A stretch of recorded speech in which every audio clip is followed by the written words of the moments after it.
دو شہزادے۔ افسردہ چہرہ، بکھرے ہوئے بال اور بوسیدہ پیراہن میں نور کی دو مورتیں ایک مسلمان رئیس کے دروازے پر کھڑی تھیں۔ گردش ایام کے ہاتھوں ستائے ہوئے یہ دو کمسن بچے تھے۔ غیرت حیا سے آنکھیں جھکی ہوئی تھیں، اظہار مدعا کے لیے زبان نہیں کھل رہی تھی۔ بڑی مشکل سے بڑے بھائی نے یہ الفاظ ادا کیے: کربلا کے مقتل سے خاندان رسالت کا جو لٹا ہوا قافلہ مدینہ کو واپس ہوا تھا، ہم دونوں بھی اسی قافلے کی نسل سے ہیں۔ وقت کی بات ہے، بچپن ہی میں ہم دونوں یتیم ہو گئے۔ قسمت نے در در کی ٹھوکر کھلائی۔ کئی دن ہوئے کہ ایک قافلے کے ساتھ بھٹک کر ہم اس شہر میں آ گئے۔ نہ کہیں سر چھپانے کی جگہ ہے، نہ رات بسر کرنے کا ٹھکانہ۔ 3 دن کے فاقوں نے جگر کا خون تک جلا ڈالا ہے۔ خاندانی غیرت کسی کے آگے زبان نہیں کھولنے دیتی، اب تکلیف ضبط سے باہر ہو گئی ہے۔ جس ہاشمی رسول کا خون ہماری رگوں میں موج زن ہے، ان کے تعلق سے ہمارے حال زار پر تمہیں رحم آ جائے تو ہمیں کچھ سہارا دے دو۔ آج تمہارے لیے سوائے پرخلوص دعاؤں کے ہمارے پاس کچھ نہیں ہے، لیکن قیامت کے دن ہم نانا جان سے تمہارے غمگسار ہمدردیوں کا پورا صلہ دلوائیں گے۔ رئیس نے درمیان میں مداخلت کرتے ہوئے کہا: بس تمہارا مدعا میں نے سمجھ لیا ہے، لیکن اس کا کیا ثبوت ہے کہ تم سید زادے ہو؟ لاؤ کوئی سند پیش کرو۔ آل رسول کا لبادہ اوڑھ کر بھیک مانگنے کا یہ ڈھونگ بہت فرسودہ ہو چکا ہے۔ تم کوئی دوسرا گھر دیکھو، یہاں تمہیں کوئی سہارا نہیں مل سکتا۔ رئیس کے جواب سے یتیموں کا چہرہ اتر گیا، آنکھیں پرنم ہو گئیں۔ یوں ہی غریب الوطنی، یتیمی، بے کسی اور کئی دن کی فاقہ کشی نے انہیں نڈھال کر دیا تھا۔ اب لفظوں کی چوٹ سے دل کا نرم و نازک آبگینہ بھی ٹوٹ گیا۔ یاس کے عالم میں دونوں ایک دوسرے کا منہ تکنے لگے۔ بڑے بھائی نے چھوٹے بھائی کی آنکھ کا آنسو اپنی آستین میں جذب کرتے ہوئے کہا: پیارے، مت رو۔ گھائل ہو کر مسکرانا اور فاقہ کر کے شکر ادا کرنا ہمارے گھر کی پرانی ریت ہے۔ دھوپ کا موسم تھا، قیامت کی گرمی پڑ رہی تھی۔ آدمی سے لے کر چرند پرند تک سبھی اپنی اپنی پناہ گاہوں میں جا چھپے تھے، لیکن چمنستان فاطمی کے یہ 2 کملائے ہوئے پھول کھلے آسمان کے نیچے بے یار و مددگار کھڑے تھے۔ ان کے لیے کہیں کوئی آسائش کی جگہ نہیں تھی۔ دھوپ کی شدت سے جب بے تاب ہو گئے تو سامنے ایک دیوار کے سائے میں بیٹھ گئے۔ یہ ایک موجوسی کا گھر تھا۔ عمارت کے رخ سے شان ریاست ٹپک رہی تھی۔ تھوڑی دیر دم لینے کے بعد چھوٹے بھائی نے بڑے بھائی سے کہا: بھائی جان، جس کی دیوار کے سائے میں ہم لوگ بیٹھے ہیں، معلوم نہیں کس کا گھر ہے۔ اس نے بھی کہیں آ کے اٹھا دیا تو اب پاؤں میں چلنے کی سکت باقی نہیں ہے۔ زمین کی تپش سے تلووں میں آبلے پڑ گئے ہیں، کھڑا ہونا مشکل ہے، آنکھوں تلے اندھیرا چھا جاتا ہے، یہاں سے کیسے اٹھیں گے؟ بڑے بھائی نے جواب دیا: ہم اس کی دیوار کا کیا نقصان کر رہے ہیں، صرف سائے میں بیٹھے ہیں۔ ویسے یہ ہر شخص کا دل پتھر نہیں ہوتا پیارے، ہو سکتا ہے اسے ہماری حالت زار پر ترس آ جائے اور وہ ہمیں اپنے سائے سے نہ اٹھائے، اور اگر اٹھا بھی دیا تو دلوں کی آبادی تنگ نہیں ہے، انگاروں پر چلنے والے تپتی ہوئی زمین سے نہیں ڈرتے۔ فکر مت کرو، میں تمہیں اپنی پیٹھ پر لاد لوں گا۔ تھوڑی دیر خاموش رہنے کے بعد چھوٹے بھائی نے نہایت معصومانہ انداز میں ایک سوال پوچھا: بھائی جان، آپ کو یاد ہوگا اس دن جب کہ ہم لوگ جنگل میں راستہ بھول گئے تھے، ہر طرف آندھیوں کا طوفان اٹھا ہوا تھا اور آسمان سے موسلا دھار بارش ہو رہی تھی۔ ہم لوگوں نے پہاڑ کی کھو میں پناہ لی تھی۔ شام تک طوفان نہیں تھما، رات ہو گئی اور ہم لوگوں کو کھو میں ساری رات بسر کرنا پڑی۔ آدھی رات کو جب ایک شیر چنگھاڑتا ہوا ہماری طرف آ رہا تھا تو گھوڑے پر سوار ایک نقاب پوش بزرگ بجلی کی طرح نمودار ہوئے اور چند ہی لمحوں کے بعد غائب ہو گئے۔ وہ کون تھے؟ آج تک یہ راز آپ نے نہیں بتایا۔ بڑے بھائی نے سوالیہ لہجے میں کہا: شیر کی خوفناک آواز سن کر تمہارے منہ سے چیخ نکلی تھی اور تم نے دہشت زدہ ہو کر کسی کو پکارا تھا۔ یاد کرو، بس وہ وہی تھے۔ ہمارے دل کی دھڑکنوں سے بہت قریب رہتے ہیں، ہماری ذرا سی تکلیف ان سے نہیں دیکھی جاتی، انہی کا خون ہماری رگوں میں بہتا ہے۔ ابا جان کہا کرتے تھے کہ پہلی بار جب وہ پیکر خاکی میں یہاں آئے تھے تو ان کے چہرے سے نور کی اتنی تیز کرن پھوٹی تھی کہ نگاہ اٹھانا مشکل تھا۔ اب تو خاکی پیراہن بھی نہیں ہے کہ حجاب کے اوٹ سے کوئی انہیں دیکھ لے، اس لیے اب چہرے پر خود ہی نقاب ڈال کر آتے ہیں تاکہ کائنات ہستی کا نظام زندگی درہم برہم نہ ہو جائے۔ ابا جان بھی کہا کرتے تھے کہ دیکھنے والوں نے ہمیشہ انہیں نقاب ہی میں دیکھا ہے۔ بشریت کی یہ ساری بحثیں نقاب ہی سے متعلق ہیں۔ حقیقت کا چہرہ الفاظ و بیان کی دسترس سے ہمیشہ باہر رہا ہے۔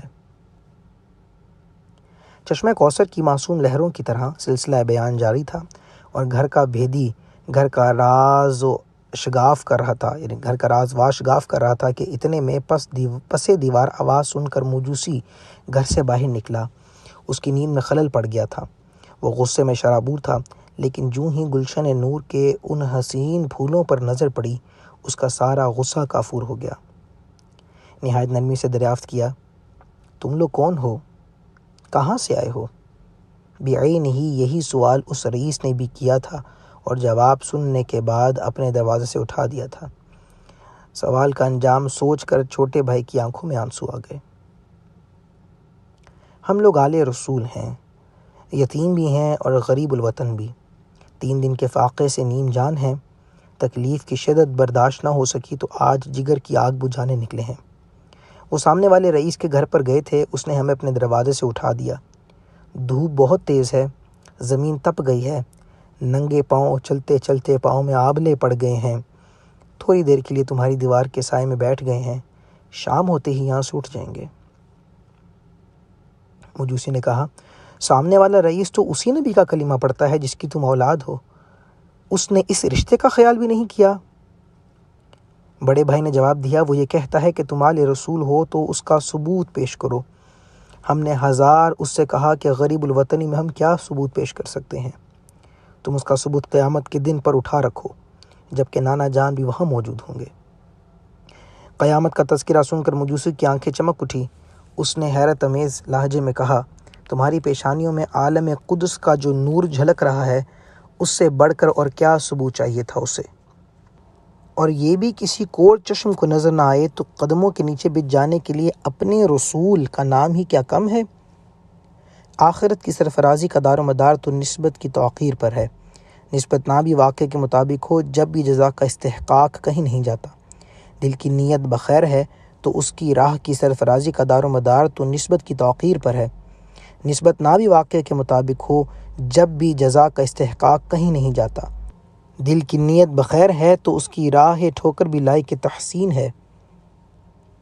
بہرحال میں تمہارے نانا جان کا کلمہ گو تو نہیں ہوں، لیکن ان کی پاکیزہ اور باعزم زندگی سے دل ہمیشہ متاثر رہا ہے۔ ان کی نسبت سے تم نو نہالوں کے لیے اپنے اندر ایک عجیب کشش محسوس کر رہا ہوں۔ ویسے ایک عظمت رسول کے ساتھ نہ بھی تمہارا نسبتی تعلق ہوتا، جب بھی تمہاری یتیمی، غریب الوطنی اور اس کے ساتھ یہ تمہارا معصوم چہرہ دلوں کو پگھلا دینے کے لیے کافی ہے۔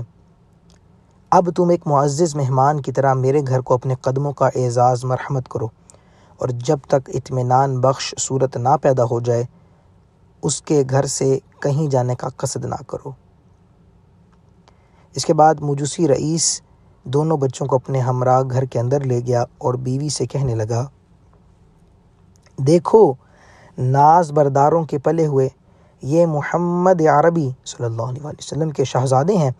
ان کے گھر کی چوکھٹ کا اقبال تمہیں بھی معلوم ہے۔ چارہ گری اور فیض بخشی میں ان کا آستانہ ہمیشہ سے درد مندوں کی کائنات کا مرکز رہا ہے۔ وہ واقعہ تمہیں یاد ہوگا جب کہ تمہاری گود خالی تھی، گھر اندھیرا تھا، ایک چراغ آرزو کی تمنا میں کتنی بار تمہاری پلکیں بوجھل تھیں۔ بالآخر اضطراب شوق میں ایک دن ہم دونوں گھر سے نکل پڑے اور کئی ہفتے کی راہ طے کر کے گاؤں میں پہنچے تھے۔ جس خواجہ کارساز کی چوکھٹ ہو کر تمہیں ایک لخت جگر کی بشارت ملی تھی، معلوم ہے تمہیں وہ کون سی جگہ تھی؟ وہ انہی شہزادوں کے خانوادے کی ایک دل نواز بارگاہ تھی۔ لیکن یہ بھی وقت کا ماتم ہے بیگم کہ لالا کا جگر جب کہ کف پاک کی ٹھنڈک سے شاداب رہا ہے، آج وہ کانٹوں کی نوک سے گھائل ہیں، اور جن کی پلکوں کے سائے میں یہ جہان خاکی چین کی نیند سوتا ہے، آج وہ خود دیواروں کا سایہ تلاش کر رہے ہیں۔ بیگم، ان کے بزرگوں کا احساس تمہیں یاد نہ ہو، جب بھی کم از کم اتنا ضرور یاد رکھنا ہے، یتیموں کی ناز برداری اور بے سہارا بچوں کی دلجوئی انسانی اخلاق کا بہت ہی دلکش نمونہ ہے۔ مجوسی کی بیوی ایک رقیق القلب عورت تھی۔ ذرا سی دیر میں اس کی مامتا جاگ اٹھی۔ جذبہ بے اختیار میں دونوں بھائیوں کو اپنے قریب بٹھا لیا، سر پر ہاتھ پھیرا، نہلایا، کپڑے بدلوائے، بالوں پہ تیل رکھا، آنکھوں میں سرما لگایا اور بنا سوا کر شوہر کے سامنے لائی۔ فاطمی شہزادوں کی بلائیں لیتے ہوئے اس کے یہ رقت انگیز الفاظ ہمیشہ کے لیے گیتی کے سینے میں جذب ہو گئے۔ ذرا دیکھیے، یہ کالی گھٹاؤں کی طرح کاکل، یہ چاند کی طرح دانتوں کی قطار، یہ پھولوں کی پنکھڑی کی طرح پتلے پتلے ہونٹ، یہ گلریز تبسم، یہ گوہربار تکلم، یہ رحمتوں کا سویرا، یہ سرمگی آنکھیں، یہ معصوم اداؤں کا چشمہ سیال۔ سچ بتائیے، کیا یتیموں کی یہی سج دھج ہوتی ہے؟ خبردار، آج سے میرے ان جگر پاروں کو جو یتیم کہے گا، میں اس کا منہ نوچ لوں گی۔ ان کے گھر کا بخشا ہوا ایک چراغ پہلے ہی گھر میں تھا، 2 چراغ اور آ گئے۔ جس گھر میں 3 چراغوں کا نور برستا ہو وہ خاکیوں کا گھر نہیں ہے، وہ ستاروں کی انجمن ہے۔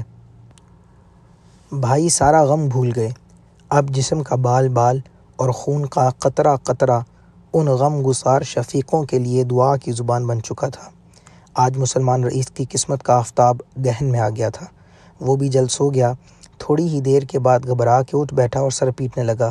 گھر میں کوہرام مچ گیا، سب لوگ ارد گرد جمع ہو گئے۔ رئیس کی بیوی اس کی حالت دیکھ کر بدحواس ہو گئی، گھبراہٹ میں پوچھا، کیا کہیں تکلیف ہے؟ معالج کو بلائیں، جلد بتائیے۔ کچھ جواب دینے کی بجائے وہ پاگلوں کی طرح چیخنے لگا، ارے میں لٹ گیا، تباہ ہو گیا، میری مٹی برباد ہو گئی، کلیجہ شک ہوا جا رہا ہے، قیامت کی گھڑی آ گئی، ہر طرف اندھیرا ہے، ہائے میں لٹ گیا، ہائے میں لٹ گیا۔ یہ کہتے کہتے اس پر غشی طاری ہو گئی۔ تھوڑی دیر کے بعد جب اسے ہوش آیا تو بیوی نے روتے ہوئے کہا، جلد بتائیے، کیا قصہ ہے؟ میرا دل ڈوبا جا رہا ہے۔ رئیس نے بڑی مشکل سے رکتے رکتے جواب دیا، ہائے میں لٹ گیا، اپنی تباہی کا قصہ کیا بتاؤں تم سے؟ آج کا واقعہ تمہیں معلوم ہی ہے، کتنی بے دردی کے ساتھ میں نے ان معصوم سید زادوں کو اپنے دروازے سے دھتکارا تھا۔ ہائے افسوس، اس وقت میری عقل کو کیا ہو گیا تھا۔ ابھی آنکھ لگتے ہی اس واقعے کے متعلق میں نے ایک نہایت بھیانک اور ہولناک خواب دیکھا ہے کہ میں ایک نہایت حسین اور شاداب چمن میں چہل قدمی کر رہا ہوں۔ اتنے میں ایک ہجوم دوڑتا ہوا میرے قریب سے گزرا۔ میں نے لپک کر دریافت کیا کہ آپ لوگ اتنی تیزی کے ساتھ کہاں جا رہے ہیں؟ ان میں سے ایک شخص نے بتایا کہ باغ فردوس کا دروازہ کھول دیا گیا اور ایک اعلان کے ذریعے امت محمدی کو داخلے کی عام اجازت دے دی گئی ہے۔ یہ سن کر میں خوشی سے ناچنے لگا اور ہجوم کے ساتھ شامل ہو گیا۔ باغ فردوس کا دروازہ کھلا ہوا تھا، ایک ایک کر کے لوگ داخل ہو رہے تھے۔ میں بھی آگے بڑھا اور جوں ہی دروازے کے قریب پہنچا، جنت کے پاسبان نے مجھے روک دیا۔ میں نے کہا، مجھے کیوں روکا جا رہا ہے؟ آخر میں بھی سرکار صلی اللہ تعالیٰ علیہ وآلہ وسلم کا امتی ہوں۔ اس نے حقارت امیز لہجے میں جواب دیا، تم امتی ہو تو اپنے امتی ہونے کا ثبوت دو، سند پیش کرو، اس کے بعد ہی تمہیں جنت میں داخلے کی اجازت مل سکے گی۔ بغیر کسی ثبوت کے جنت میں داخلے کی اجازت کیوں کر مل سکتی ہے؟ اب تم سے بات رحم و کرم کی نہیں ہوگی، ضابطے کی ہوگی۔ انجام سے مت گھبراؤ، اس سلسلے کا آغاز تم ہی نے کیا ہے۔ جاؤ محشر کی تپتی ہوئی زمین پر چہل قدمی کرو، یہاں تمہارے لیے کوئی جگہ نہیں ہے۔ جب سے ہولناک خواب دیکھا ہے انگاروں پر لوٹ رہا ہوں۔ میرے تئیں یہ خواب نہیں ہے، واقعہ ہے۔ مجھے یقین ہے کہ فردائے قیامت میں یہ واقعہ میرے ساتھ پیش آ کر رہے گا۔ ہائے میں سرمدی نعمتوں سے ہمیشہ کے لیے محروم ہو گیا۔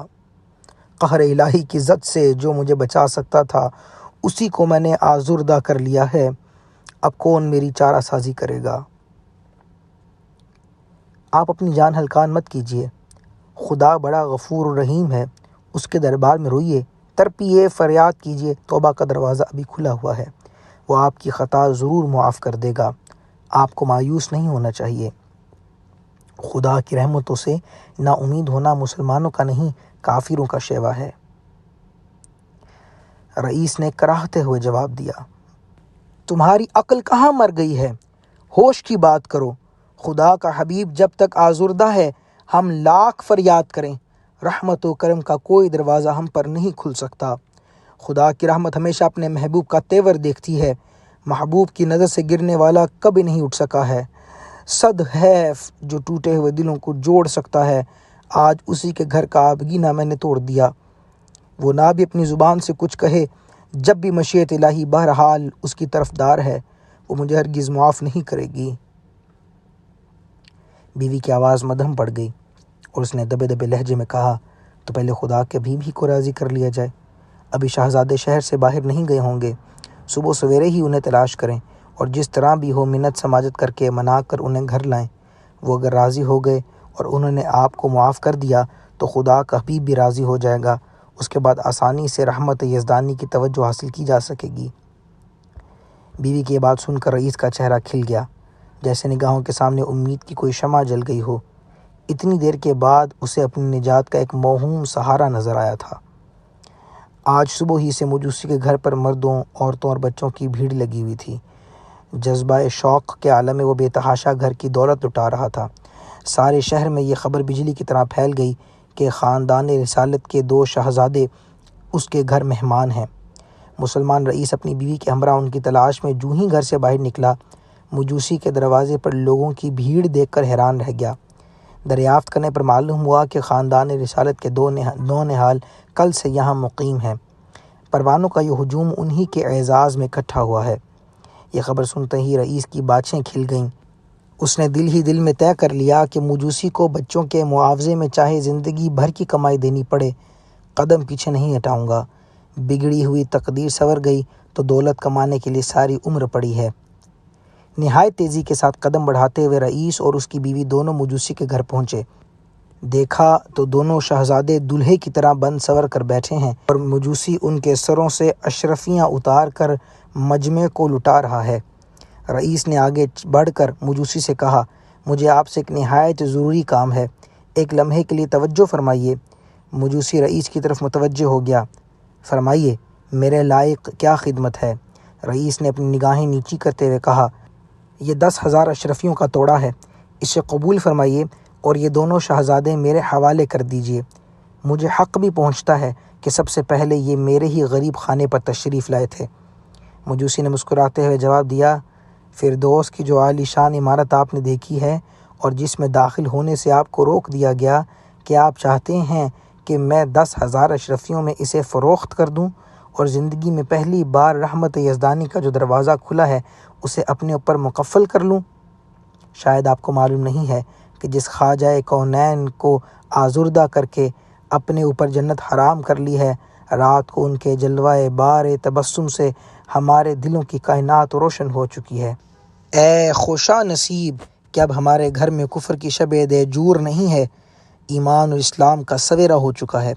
یاد رکھیے خواب کی وہ بات جب آپ جنت کے پاسبان سے کہہ رہے تھے کہ آخر میں بھی سرکار صلی اللہ تعالی علیہ وآلہ وسلم کا امتی ہوں، مجھے کیوں روکا جا رہا ہے؟ تو میں اس وقت اپنے چھوٹے کنبے کے ساتھ جنت کے صدر دروازے سے گزر رہا تھا۔ مجھے کہنے کی ضرورت پیش نہیں آئی کہ میں بھی سرکار صلی اللہ تعالی علیہ وآلہ وسلم کا امتی ہوں۔ سرکار صلی اللہ تعالی علیہ وآلہ وسلم کا امتی کروڑوں کی بھیڑ میں پہچان لیا گیا۔ وہاں زبان کی بات نہیں چلتی بلکہ دل کا آئینہ پڑھا جاتا ہے۔ میرے بھائی، ہمارے حال پر سرکار صلی اللہ تعالی علیہ وآلہ وسلم کی رحمت و نوازش کا اس سے بھی زیادہ حیرت انگیز منظر دیکھنا چاہتے ہیں تو اپنی اہلیہ کو اندر بھیج دیجیے۔ حضرت سیدہ کی کنیز شکرانے کی نماز ادا کر رہی ہے، غالباً وہ بھی سجدے میں ہی ہوگی۔ سر اٹھانے کے بعد ذرا اس کی دمکتی ہوئی پیشانی کا نظارہ کر لیں۔ عالم خواب میں جس حصے پر سیدہ نے اپنا دست شفقت رکھ دیا تھا وہاں اب تک چراغ جل رہا ہے، کرن پھوٹ رہی ہے اور در و دیوار سے نور برس رہا ہے۔